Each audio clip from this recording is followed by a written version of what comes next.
But what they're eating is they're eating a lot of the cold water fish like you're talking. So that would be one way. The other way is really through, there's fish capsules that you can take, commonly referred to as EPA, DHA, eicosanoids, that you can take orally as a supplement that will give you, high levels of omega-3. And if you look what we were just talking about previously, the kind of the history over the last 100 years and how foods are processed, it's almost going to be impossible for a person to get the proper ratio of omega-6 to omega-3 totally in their diet. So it's almost imperative that they do supplement, on the side through nutritional supplements, and they can get fish oils, which will give them the omega-3s that they're missing in their diet. What about getting their omega-3 from flaxseed oil? Yeah, flaxseed oil is another good oil that they should take. The only question with flaxseed oil is flaxseed oil has to be converted to your to EPA DHA through an enzyme called the delta 6 desaturase enzyme. Some patients or some people, because they're eating a lot of trans fatty acids, they're eating a lot of French fries from McDonald's, and they're eating they're eating the average American diet. They don't have enough of that enzyme, or that enzyme gets occupied by the bad fats, and they don't convert their flaxseed oil to the EPA DHA. So what can happen? So in some ways it's really necessary just to give them fish oils. If they're not going to convert it, you just give them the EPA DHA, and that way it's there in that usable form. So, but flaxseed oil has other benefits too. So we would actually recommend a combination of the fish oils with the flaxseed oil for somebody with cardiovascular health problems. Well, and something else that's interesting, and I read a lot of Dr. Patricia Kane's research, and she's just really a forerunner on EPAs and DHA and all these essential oils. And she's very concerned about the rancidity factor. That's right. So you have to be a really savvy consumer, and one of the best things, from what I understand, when you buy a fish oil in a capsule that you must look for is you prick it, and if it stinks really bad, it's rancid. That's right. So, and most of them are. Yep. I mean, you have to be very careful. I think Eskimo 3 is a really good company, and there's a couple, Norwegian something or other. Yeah, what you want is a salmon, like a Scandinavian salmon that comes from the North Sea. And the other thing that's a concern with fish oils is the heavy metals and the pesticides. And you want a company that is tested for heavy metals and pesticides. We usually recommend a company that you can get through your doctor's office. Those companies tend to be companies that test for those things, and you're getting a more clean product. One of the other things that maybe you have listeners or watchers that have tried fish oils, but they don't like them because they get a fishy taste or they get the burpy regurgitation taste. There is a source, the company that I represent sells a burp-free source that actually, that's what they call it, a burp-free source. Right. And it's what they've done is they remove the fish protein so that it's pure oil that you're getting, and you don't get the regurgitation or the burpy taste. And that's one of the compliance factors with fish oils is when you start recommending those to individuals, a lot of them will complain that, well, I know this is good for me, but I don't want to burp fish taste all day. So what is the shelf life of an oil encapsulate such as yours? Well, it's usually a year. If it's encapsulated, it's usually a year. We recommend that when the bottle is open, they really refrigerate it. It will keep it from becoming rancid. But as long as it's in a bottle that is not transparent and that is sealed, your shelf life should be around a year. Okay. And anything about omega-6s that you like? Omega-6s, I mean, they're essential also. It's just that we tend to get a lot more omega-6 in the diet than we do omega-3, And so that's why we really focus more on getting, especially Americans who are eating the average American diet, more of the omega-3s, because that's what seems to be more deficient in the diet. Right, for so long. Okay, what are some of the conventional treatments for high cholesterol? Some of the conventional treatments would be drugs such as Questran. Questran is a synthetic pharmaceutical fiber that basically binds bile and it prevents the reabsorption of bile.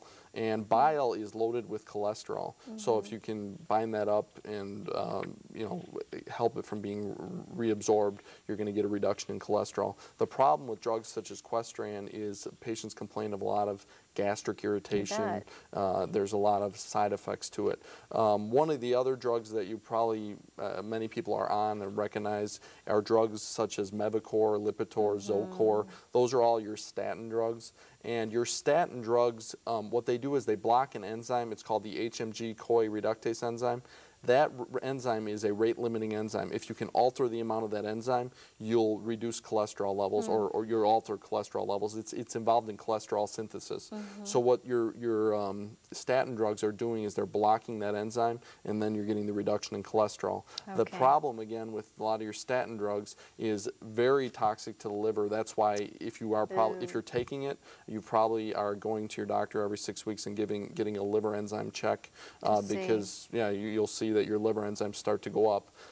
The problem with waiting to see if your liver enzymes go up is once they're up, we're in trouble. Right. Once they're up, your liver is about 80% dysfunctional. So, is that so? Yeah. Once you see elevated liver enzymes, right? So that's not. I would not be one to say, you know, don't ever take statin drugs, because there is a need, you know, at a point. But there's things you can do more conservatively that, you know, we should try first, and then if those work, then, you know, we're better off long term. If they don't, then, you know, maybe we need to consider other options. Right. So give me, if you would, for our viewing audience, a litany of different options other than, you know, I mean, we talked about exercise, diet, right? Fiber. The fishy oils. The fishy oils. Yes. And then, of course, I'm sure there are some nutrients or supplements that you could recommend. One of the things people probably have heard of is niacin. That's probably the most common thing. You know, if you get outside of the drug route, people will try niacin. Niacin has been shown to reduce your LDLs, increase your HDLs, lower triglycerides. Now, one of the things is niacin has some side effects just like the drugs. Not as severe, but you get flushing. Many times patients will take niacin and they'll turn red. It'll last about 20 minutes to a half hour. But that's the worst of it. Right, that's the worst of it. So it doesn't damage the liver. Right, it doesn't damage the liver. Which is okay. Right. And do people get hot, or they just get flushed? No, they get hot and they'll get flushed. One thing though, and there's a newer form of niacin that's actually been used over in Europe and is available in the United States called inositol hexaniacinate. It's a specific form of niacin that works just like niacin as far as, you know, the cholesterol benefits, but you don't get the flushing. So really, we would recommend patients not go find niacin, but actually look for this inositol hexaniacinate, because they'll get the same benefits that they do with niacin, but they won't get the flushing and Do you find this in a typical health food store? You can. A doctor maybe? Yeah, a doctor would have it in their office more likely. You could find it in some health food stores. It just depends, you know, where you're going. Yeah. But in Europe, they've used it successfully for reducing cholesterol and increasing blood flow, and there's many benefits to it. One of the other things to mention on niacin is there was actually a study done in 1994, and it was published in the Annals of Internal Medicine, and it was a study that took 136 patients with LDL levels, so bad cholesterol levels, over 160, and they randomly either put them on lovastatin, which is Mevacor, or niacin. So they're comparing the effectiveness of the drug to just plain niacin. And as far as reduction in LDLs, lovastatin or Mevacor was a little bit better than the niacin, slightly better, but as far as increasing your HDLs, niacin blew it away. It was a 33% increase in HDLs with the niacin versus only a 6% increase with the lovastatin or the Mevacor. Right. So how much? How much niacin? Yeah, actually, if you're using the inositol hexaniacinate, anywhere from 1,500 milligrams a day all the way up to 3,000 milligrams a day. So couldn't people take less and take it longer and get the same results, or do you have to take high quantities and get the flushing to have the results? Yeah, if you're using the inositol hexaniacinate, even if you go to a high level, you should not get any flushing. And what we would recommend is go up to the high level, 3,000 milligrams for the first 6 weeks, and it also depending on where your cholesterol levels are and where your HDL, LDL, the higher they are and the worse that ratio is, then you would probably want to go up to the higher levels. If you're just a little bit off in the ratios, or your cholesterol is just a little bit out of range, then 1,500 milligrams, which you can usually get in 2 or 3 capsules, would be sufficient, and you wouldn't need to, you know, go to the high levels. That's great. Yeah. Well, this is very good information. I mean, so who wouldn't take niacin? That's right. I mean, that's silly not to. Right. There's no contraindications. Okay. So we talked about niacin compared to other drugs. The side effects, flushing. And if we get the hexanate, no flushing. Are there any other natural products that can be used to lower cholesterol? 2 other things that would be something you'd want to look for in a product. There's a product called Artichoke, which is just, if you eat artichokes, if you like them, you can do that. But lots of them. Peeling those little That's leaves. right. Okay. But artichokes, what they do is they cause the liver to dump bile, or they're choleritic, so they help clean the liver. Well, as I mentioned before, bile is loaded with cholesterol. So if you can use artichoke to cause the liver to dump bile, and then take fiber.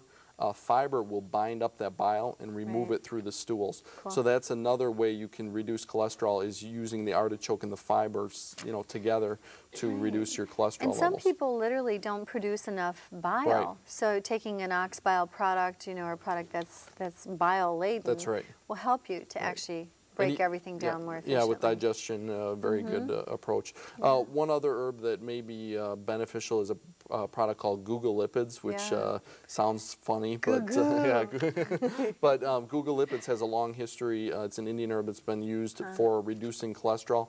Not only reducing cholesterol, but specifically, again, reducing your bad cholesterol. It actually, what it does is it increases the number of LDL receptors Okay. on the liver. So it Really? allows the liver to pull more LDLs from the blood. So what it's doing is reducing your bad cholesterol again. So Where do you get those Guga Lipids? Guga Lipids, you can find them in various products, possibly through your health food store, or for Okay. sure through your health professional. Okay, cool. And they sell straight Guga Lipids, or Guga in Lipids. combination with other Well, herbs? Guga Lipids, an approach to cholesterol would really be to combine some of the things we're talking about. You don't really need to find a product that's just niacin and then find a product that's just artichoke and then fiber. There are companies out there that actually put it together in a formula so that you can take, 3 capsules of this formula per day and be getting the benefits of the niacin, the artichoke, the Guga Lipids. Makes it more easy for compliance, because if you tell somebody takes 6 different products 3 times a day, Oh yeah, compliance they're goes way down. Right.